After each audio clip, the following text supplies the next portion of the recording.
So what I thought we'd do is try to sort of frame the discussion around wireless and what's going on in the marketplace and the industry that's affecting healthcare today.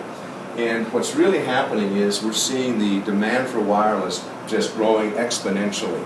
And what's interesting, if you contrast this, we've been working in wireless in hospitals since about 2003.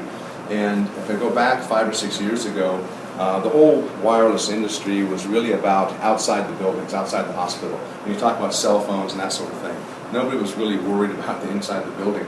Today, 80% of the traffic is generated from inside the building, believe it or not. So 80% of the calls and the data that we're using is coming from inside of buildings. And hospitals are far and away leading that charge compared to other markets. 74% of us are using smartphones. And I think that number is probably low. I think that number is probably approaching 80% now. How many people in this room have a smartphone? Right? I think that was everyone, right? Tony, I know you have one too, right? And what we're also seeing is huge growth in Wi-Fi. And so Wi-Fi is growing, 78%, and it's all about video. And so if you look at this chart on the right side, and whether you agree with the timeline here, 2012 to 2017, or take today, 2014 out to 2020, it doesn't matter. What's happening is the curve of this growth.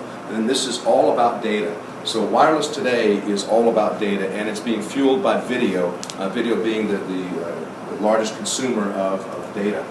And voice is really just table stakes. It's really all about data. That's what's happening.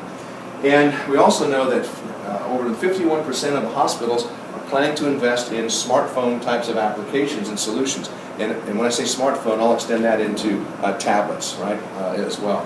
So huge growth in demand for wireless hitting the healthcare industry.